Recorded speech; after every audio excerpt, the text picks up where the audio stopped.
فرمایا شعبان میرا مہینہ ہے اور رمضان میرے اللہ کا مہینہ ہے۔ اس کو حضور صلی اللہ علیہ وسلم نے اپنا مہینہ قرار دیا، اور اس کے بارے میں ارشاد یہ فرمایا کہ اللہ تعالیٰ نے اسے میری ذات کے ساتھ خاص کر دیا۔ اب مہینے تو سارے اللہ کے، دن سارے اللہ کے، لیکن کیا خاص بات ہے کہ جس کی وجہ سے اس شعبان کے 30 دنوں کو سرکار نے اپنے دن قرار دیا اور اپنا مہینہ قرار دیا؟ اس میں کوئی راز تو ہوگا۔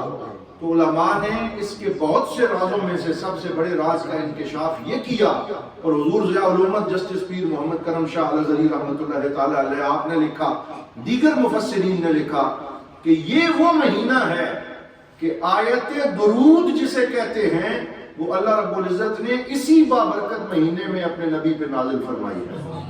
ان اللہ وملائکتہ یصلون علی النبی یا ایھا الذین آمنوا صلوا علیہ وسلموا تسلیما۔ پھر پڑھیں الصلاۃ والسلام علیک یا سیدی یا رسول اللہ وعلی آلک واصحابک یا حبیب اللہ۔ تو کیونکہ درود شریف والی عظیم آیت ہے جس میں امت کو درود کا تحفہ عطا کیا گیا، درود کا حکم دیا گیا، اور یہ فرمایا گیا کہ اللہ بھی درود پڑھتا ہے، اللہ کے فرشتے بھی پڑھتے ہیں، تم بھی اس عمل میں اپنے رب کے ساتھ اور ملائکہ کے ساتھ شریک ہو جاؤ۔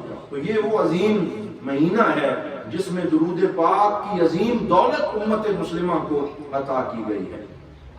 اس کے ساتھ ساتھ 3 شعبان المعظم کو حضرت سیدنا امام علی مقام حضرت امام حسین ابن علی رضی اللہ تعالی عنہ شہید کربلا، راکب دوش مصطفیٰ، شہزادہ گلگوں قبا، جو حضور صلی اللہ علیہ وسلم کے محبوب نواسے ہیں، آپ کی ولادت بھی اسی ماہ معظم شعبان شریف میں ہوئی ہے۔ اور حضرت امام علی مقام رضی اللہ تعالی عنہ کا مقام کون نہیں جانتا؟ وہ عظیم نواسے سرکار دو عالم صلی اللہ علیہ وسلم کے، جن کے بارے میں حضور نے فرمایا، کہہ دیجئے صلی اللہ علیہ وسلم، سرکار نے فرمایا حسین منی وانا من حسین، حسین مجھ سے ہے، میں حسین سے ہوں۔ احب اللہ من احب حسینا، فرمایا جو حسین سے پیار کرتا ہے اللہ تعالیٰ اسے اپنا محبوب بنا لیتا ہے، اللہ تعالیٰ اس سے محبت فرماتا ہے۔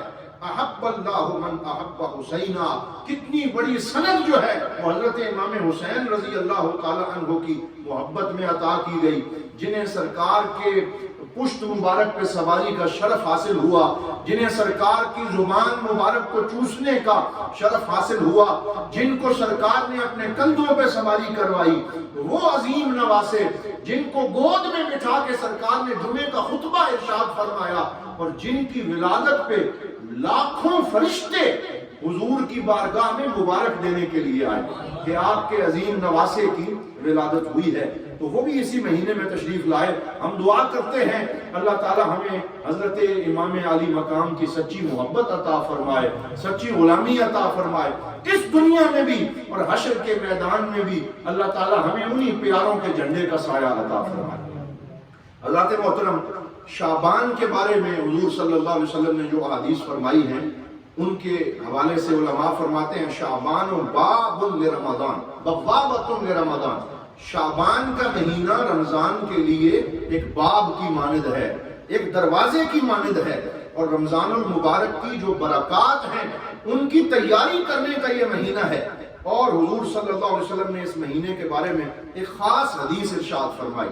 حضور صلی اللہ علیہ وسلم کے صحابی حضرت اسامہ بن زید رضی اللہ تعالی عنہ، جنہیں کہا جاتا تھا حب رسول اللہ، کہ سرکار کے محبوب صحابی ہیں، جن سے حضور بڑا پیار کرتے تھے، بڑا لاڈ کرتے تھے، اور شروع سے سرکار انہیں اپنے ساتھ رکھتے تھے، اور یہ بھی حضور کے غلام، ان کے والد حضرت زید بھی حضور کے محبوب غلام ہیں، صحابی ہیں، جن کو زید بن محمد کے نام سے لوگوں نے پکارنا شروع کر دیا تھا، یہ انہی کے بیٹے ہیں حضرت اسامہ بن زید۔ آپ فرماتے ہیں کہ میں حاضر ہوا اور میں نے سرکار دو عالم صلی اللہ علیہ وسلم سے عرض کیا، یا رسول اللہ صلی اللہ علیہ وسلم، اراکا تصوم فی شعبان اکثر من ای شہر فی السنہ، یا رسول اللہ میں دیکھتا ہوں کہ آپ سال کے سارے مہینوں میں سے رمضان المبارک کے علاوہ سب سے زیادہ روزے شعبان میں رکھتے ہیں۔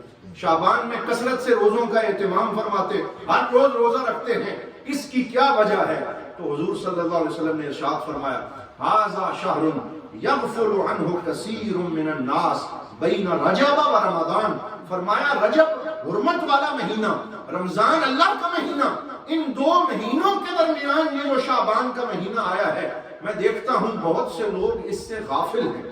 سرکار فرما رہے ہیں بہت سے لوگ اس مہینے کی عظمت اور اس کی رفعت اور اس کی اہمیت سے غافل ہیں، انہوں نے آنکھیں بند کر رکھی ہیں، وہ اس مہینے کو غفلت میں گزار دیتے ہیں، وہ اس کا اہتمام نہیں کرتے۔ اور حضور صلی اللہ علیہ وسلم نے ارشاد فرمایا ھذا شہر ترفع فیہ الاعمال الی اللہ، فرمایا یہ وہ مہینہ ہے جس میں بندوں کے اعمال کو اللہ کی بارگاہ میں پیش کیا جاتا ہے، چاہے شعبان کا دن ہو یا رات ہو، اس پورے مہینے میں اللہ تعالیٰ کی بارگاہ میں پیشی ہوتی ہے، اللہ بندوں کے عمل کو دیکھتا ہے، اور بندوں کے عمل جو ہیں وہ اللہ کی بارگاہ میں اس مہینے میں پیش کیے جاتے ہیں۔ وَأُحِبُّ أَن يُرْفَعَ عَمَلِي وَأَنَا صَائِمٌ، میں اس بات کو پسند کرتا ہوں کہ مجھ محمد کا عمل اللہ کی بارگاہ میں اس حال میں پیش ہو کہ میں روزے سے ہوں اور میرا رب مجھ سے راضی ہو۔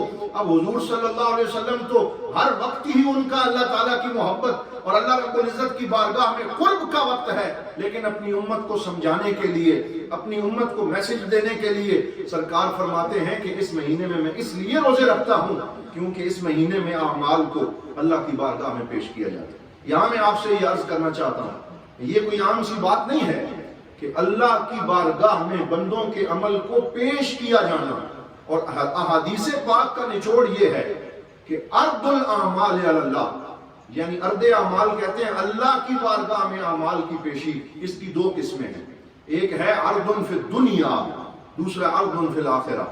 ایک وہ پیشی ہے جو دنیا میں اللہ کی بارگاہ میں اعمال پیش کیے جاتے ہیں، اور دوسری وہ ہے جو آخرت میں ہوگی اور سارے بندے اللہ کی بارگاہ میں حاضر ہوں گے۔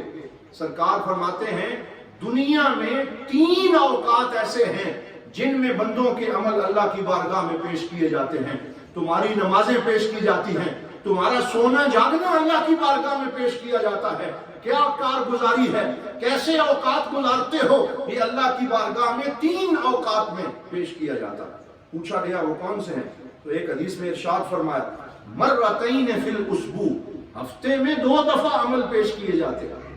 کون کون سے دن؟ فرمایا یوم الاثنین و یوم الخمیس، جمعرات کے دن اور پیر کے دن بندوں کے عمل اللہ کی بارگاہ میں پیش کیے جاتے ہیں۔ اسی لیے سرکار دو عالم صلی اللہ علیہ وسلم اکثر ان 2 دنوں کا روزہ رکھا کرتے تھے۔ پھر ارشاد فرمایا یہ تو اللہ کی بارگاہ میں پیشی ہے، ایک پیشی میری بارگاہ میں بھی ہے، تُعْرَضُ عَلَيَّ أَعْمَالَكُمْ، فرمایا اعمالکم، تمہارے عمل میری بارگاہ میں گنبد خضرا میں پیش کیے جاتے ہیں۔ کب پیش کیے جاتے ہیں؟ فرمایا لیلۃ الخمیس، یوم الخمیس، فرمایا جب جمعرات کی رات آتی ہے اور صبح جمعہ ہوتا ہے، فرمایا جمعرات اور جمعے کی درمیانی شب میں میری امت کے اعمال میری بارگاہ میں پیش کیے جاتے ہیں۔ فما رأیت فیہا من خیر حمدت اللہ، جو میں اچھے عمل دیکھتا ہوں اللہ تعالیٰ کی تعریف بجا لاتا ہوں، شکر کرتا ہوں۔ وما رأیت فیہا من شر استغفرت لکم اللہ تعالی، اور فرمایا جو برے عمل دیکھتا ہوں میں تمہارے لیے اللہ تعالیٰ کی بارگاہ میں استغفار کرتا ہوں، عرض کرتا ہوں، اور اللہ رب العزت سے معافی کا خواستگار ہوتا ہوں۔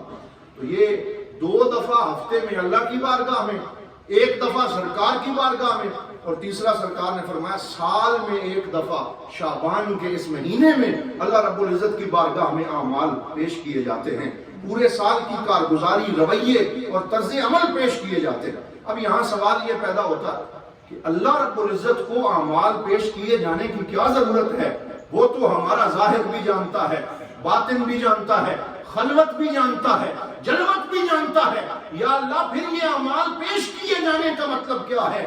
فرمایا میں تو جانتا ہوں، لیکن یہ تمہیں جگانے کے لیے ہے، تمہیں بیدار کرنے کے لیے ہے، تمہیں موقع دینے کے لیے ہے کہ بتایا جا رہا ہے شعبان میں تمہارا عمل پیش کیا جاتا ہے، بیدار ہو جاؤ، جاگ جاؤ، اپنے احوال کی اصلاح کر لو اور سوچو کہ میرا عمل میرے رب کی بارگاہ میں پیش کیا جا رہا ہے، میں زندگی کیسے گزار رہا ہوں، غفلت میں، سوتے ہوئے، گناہ کرتے ہوئے، تمہیں جگانے کے لیے، انسان کو بیدار کرنے کے لیے اللہ رب العزت یہ موقع عطا فرماتا ہے۔ حضور صلی اللہ علیہ وسلم ہر جمعرات کو دیکھتے، اللہ کریم کی بارگاہ میں یہ عمل پیش ہوتے ہیں تاکہ ہم اپنی اصلاح کر سکیں۔ اب اس عرض اعمال کو آخرت میں جو عرض اعمال ہونا ہے اس کے ساتھ مربوط کر کے دیکھنے کی ضرورت ہے۔ میں چند آیات آپ کی خدمت میں پیش کرتا ہوں۔ حضور نبی رحمت صلی اللہ علیہ وسلم پر جو قرآن نازل ہوا اس میں اللہ رب العزت سورہ صافات کے اندر 22ویں سپارے میں ارشاد فرماتا ہے، قیامت کے دن حکم دیا جائے گا وَقِفُوهُمْ إِنَّهُمْ مَسْئُولُونَ، کہ ان سب کو میری بارگاہ میں کھڑا کرو، ان سے سوال کیا جائے گا۔ یہ آخری پیشی ہے، یہاں بھی پیشی ہو رہی ہے، پھر وہاں ہوگی۔ فرمایا ان کو کھڑا کرو، ان سے سوال کیا جائے گا۔ حضرت عمر ابن عبدالعزیز جو جلیل القدر تابعی ہیں اور جن کو عمر ثانی کہا جاتا ہے رضی اللہ تعالیٰ عنہ، جب ان کے سامنے یہ آیت پڑھی جاتی تو زارو قطار رونا شروع کر دیتے۔ پوچھا جاتا کیوں رو رہے ہیں تو آپ فرماتے مجھے یوں لگتا ہے کہ قیامت کا دن ہے اور میں لائن میں کھڑا ہوں اور تھوڑی دیر کے بعد میری باری آنے والی ہے اور مجھے میرے رب کی بارگاہ میں پیش کیا جانے لگا ہے۔ یہ احساس مجھے رلا دیتا ہے، میرے اوپر کب کبھی طاری ہو جاتی ہے۔ ایک اور آیت میں ارشاد فرمایا، یہ سورہ کہف کے اندر 16ویں پارے میں، وَيَوْمَ نُسَيِّرُ الْجِبَالَ، اور جس دن ہم ان پہاڑوں کو چلا دیں گے، یہ جو راسخ ہیں، یہ جو میخوں کی طرح زمین میں گڑے ہوئے ہیں، فرمایا ان کو ہم اپنی جگہ سے چلنے کا حکم دیں گے۔ وَتَرَى الْأَرْضَ بَارِزَةً، اور تم زمین کو دیکھو گے کہ پہاڑ اور درخت اور ہر شے ہٹ جائے گی اور بالکل زمین ننگی ہو جائے گی۔ وَحَشَرْنَاهُمْ، اور ہم تمام مخلوق کو ایک میدان میں جمع کر دیں گے۔ وَلَمْ نُغَادِرْ مِنْهُمْ أَحَدًا، اور ہم ان میں سے کسی کو بھی چھوڑیں گے نہیں، کسی کو استثناء نہیں ملے گا، کسی کو ایکسیپشن نہیں ملے گی۔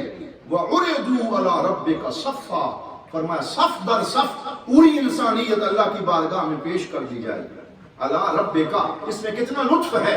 حضور صلی اللہ علیہ وسلم فرمایا کرتے تھے کہ اللہ تعالیٰ رب تو سارے جہان کا ہے، لیکن اس جملے میں بڑا لطف ہے۔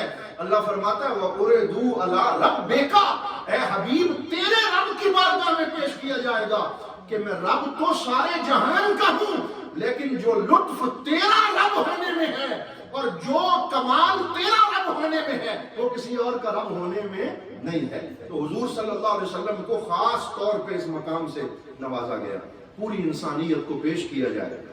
لَقَدْ جِئْتُمُونَا كَمَا خَلَقْنَاكُمْ أَوَّلَ مَرَّةٍ، آج ہم تمہیں لے آئے جیسے ہم نے تمہیں شروع میں پیدا کیا تھا۔ تم زندگی میں لمبے لمبے آرٹیکل لکھتے تھے، تقریریں کرتے تھے اور کہتے تھے کوئی نہیں قیامت ہونی، ایسے لوگ بھی ہیں جنہوں نے کتابیں لکھ رکھی ہیں، کوئی نہیں پوچھا جائے گا، کوئی قیامت نہیں آئے گی۔ فرمایا اس دن اللہ تعالیٰ فرمائے گا لَقَدْ جِئْتُمُونَا، آج ہم تمہیں لے آئے كَمَا خَلَقْنَاكُمْ أَوَّلَ مَرَّةٍ، جیسے ہم نے تمہیں پہلے پیدا کیا۔ بَلْ زَعَمْتُمْ أَن لَّن نَّجْعَلَ لَكُمْ مَوْعِدًا، تم نے یہ خیال کیا کہ ہم تمہارے لیے کوئی حساب کا دن نہیں بنائیں گے۔ وَوُضِعَ الْكِتَابُ، پھر ہر بندے کے سامنے اس کی کتاب رکھی جائے گی۔ فَتَرَى الْمُجْرِمِينَ مُشْفِقِينَ مِمَّا فِيهِ، تو جو مجرم ہوں گے وہ ڈرتے ہوئے اپنی اس نامہ اعمال کو دیکھیں گے۔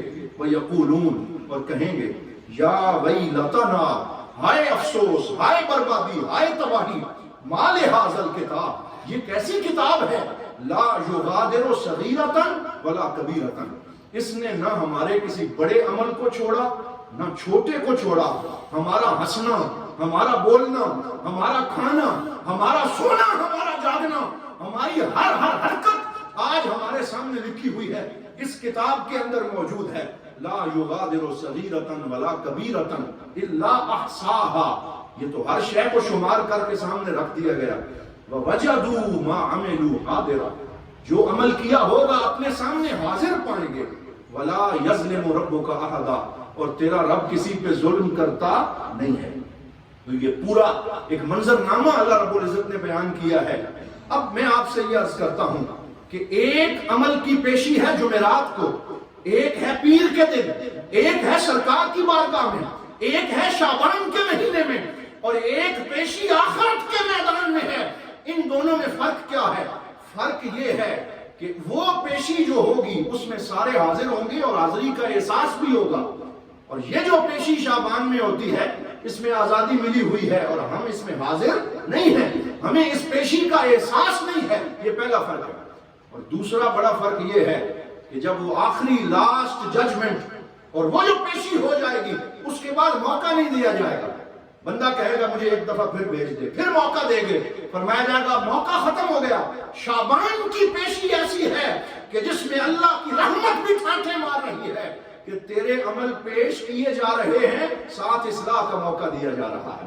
نمازیں پڑھ سکتے ہو، اصلاح کر سکتے ہو، اپنے احوال کو بہتر بنا سکتے ہو۔ تو اس پیشی اور اس پیشی میں یہ فرق ہے، ابھی بیداری ہو سکتی ہے، بہتری لائی جا سکتی ہے۔ دعا کرتے ہیں کہ اللہ تعالیٰ ہمیں اپنے احوال کو بہتر کرنے کی توفیق عطا فرمائے۔ اس پیشی کے اندر اللہ تعالیٰ ہمیں یہ احساس ہمارے دلوں میں جاگزین فرمائے۔ اسی لیے سرکار نے فرمایا ھذا شہر یغفل فیہ کثیر من الناس، اس مہینے سے لوگ غافل ہیں۔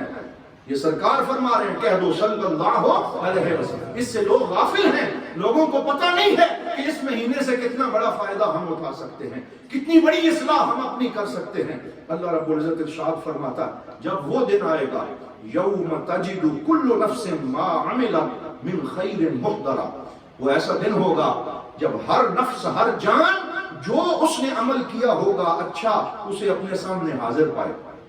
وما عملت من سوء، اور جو اس نے برائی کی ہوگی، تود لو ان بینہا وبینہ امدا بعیدا، تو بندہ اس روز یہ تمنا کرے گا وہ جو جھوٹ بولا تھا، وہ جو گناہ کیا تھا، وہ جو غیبت کی تھی، وہ کسی پہ ہنسا تھا، وہ جو پھپتی کسی تھی، وہ کسی کا حق کھایا تھا، وہ جو جھوٹ بولا تھا، تود لو ان بینہا وبینہ امدا بعیدا، کاش میرے اور اس عمل کے درمیان کئی سالوں کا وقفہ پڑ جاتا، وہ عمل میرے قریب نہ آتا، وہ گھڑی میری زندگی میں نہ آتی۔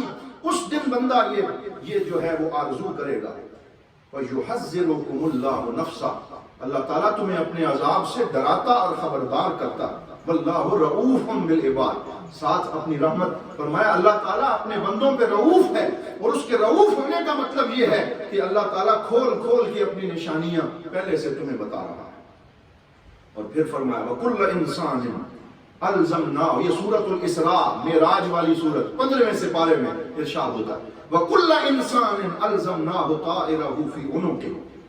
اس ماحول میں لوگ یہ کرتے تھے کہ ہر روز صبح گھر سے پہلے نکلتے ہوئے یہ دیکھتے تھے کہ کالی بلی تو صحیح سامنے سے نہیں گزر گئی، اگر گزر جاتی کہتے آج اچھا دن نہیں ہے، واپس گھر چلے جاتے۔ تیر رکھے ہوتے تھے، ایک تیر پہ رکھا ہوتا یہ کر لو، دوسرا ہوتا یہ کام نہ کرو، تیسرا خالی ہوتا، صبح اٹھتے ہوئے وہ تیر نکالتے، اور اگر اچھا شگون نکلتا تو سفر پہ جاتے، ورنہ روانہ نہ ہوتے۔ تو اللہ تعالیٰ نے فرمایا یہ پرندوں کی فال نہ نکالو، وَكُلَّ إِنسَانٍ أَلْزَمْنَاهُ طَائِرَهُ فِي عُنُقِهِ، ہم نے تمہارا عمل جو ہے اسے تیروں سے وابستہ نہیں کیا، بلیوں اور کبوتروں سے وابستہ نہیں کیا، اس کو تمہاری گردن میں تمہارے عمل کے طور پہ لٹکا دیا۔ تمہارا عمل ہی تمہارے لیے اچھی یا بری فال بن سکتا ہے۔ اچھا عمل کرو گے اچھا ہوگا، برا عمل کرو گے تو تمہیں اس کا برا انجام دیا جائے گا۔ وَنَخْرُجُ لَهُ يَوْمَ الْقِيَامَةِ كِتَابًا يَلْقَاهُ مَنْشُورًا، اور قیامت کے دن نکالی جائے گی اس کے لیے ایک ایسی کتاب جو اس کے سامنے پھیلا دی جائے گی کہ یہ ہے یہ کام جو تم نے کیے ہیں، اور پھر حکم دیا جائے گا اقرأ کتابک، پڑھو اپنی اس کتاب کو، کفا بنفسک اليوم علیک حسیبا، آج تیرے لیے حساب و کتاب کے لیے تیری اپنی یہ کتاب کافی ہے، جو کچھ تو نے کیا ہے وہ تیرے سامنے کھلا ہوا ہے۔ حضور صلی اللہ علیہ وسلم نے ارشاد فرمایا قیامت کا دن ہوگا، پوری انسانیت کھڑی ہوگی، نام پکارا جائے گا، فلان ابن فلان، نام لیا جائے گا، ہلم للارض علی الرحمن، آؤ اب تمہاری رحمان کے سامنے پیش ہونے کی باری ہے، اور وہ انسان نکل کے سامنے حاضر ہو جائے گا۔ اور پھر کیا ہوگا؟ فرمایا کچھ ایسے خوش نصیب ہوں گے، انہیں اللہ فرمائے گا عبدی انی راض عنکا، اے میرے بندے تیرا رب آج تجھ سے راضی ہے، آج تیرا رب تجھ سے راضی ہے۔ اور کچھ ایسے ہوں گے جنہیں حکم ہوگا اتذکر ذنب کذا، کیا فلاں دن کا گناہ یاد ہے، کیا فلاں غلطی یاد ہے، کیا فلاں قصور تجھے یاد ہے؟ بندہ کہے گا مولا مجھے یاد ہے، میں نے فلاں قصور بھی کیا، فلاں گناہ بھی کیا۔ اللہ تعالیٰ فرمائے گا سترتھا علیک فی الدنیا وہاں انا اغفرھا لک اليوم، دنیا میں میں نے تیرا گناہ معاف کیا، آج دنیا میں میں نے تجھ پہ پردہ ڈالا اور آج میں تیرا یہ گناہ معاف کر رہا ہوں، اذهب فادخل جنتی، جا اور میری جنت کے اندر داخل ہو۔ تو اللہ تعالیٰ کی رحمت کا ظہور بھی ہوگا، ساتھ ساتھ حساب و کتاب بھی لیا جائے گا۔ مبارکباد کا مستحق ہے وہ شخص جو شعبان کے مہینے میں آئے، اس کی ماں اس سے راضی ہو، اس حال میں اس کا عمل اللہ کی بارگاہ میں پیش کیا جا رہا ہو کہ اس کا باپ اس سے راضی ہو، اس کے بھائی اور اس کی فیملی والے اس سے راضی ہو، وہ گناہوں سے چھوڑ کر مولا کی طرف متوجہ ہو چکا ہو۔ یہ مہینہ ہمیں یہ یاد دلاتا ہے ہم اپنے احوال کی اصلاح کریں، رمضان المبارک کے لیے تیار ہو جائیں، قرآن حکیم کی تلاوت کریں، کثرت سے استغفار کریں، توبہ کے نوافل ادا کریں۔ دعا کرتے ہیں اللہ رب العزت ہمیں ماہ شعبان المعظم کی برکتیں نصیب فرمائے اور اللہ رب العزت کی بارگاہ میں پیشی کا جو تصور ہے وہ ہمیشہ یاد رکھنے کی توفیق عطا فرمائے۔ وآخر دعوانا ان الحمد للہ رب العالمین۔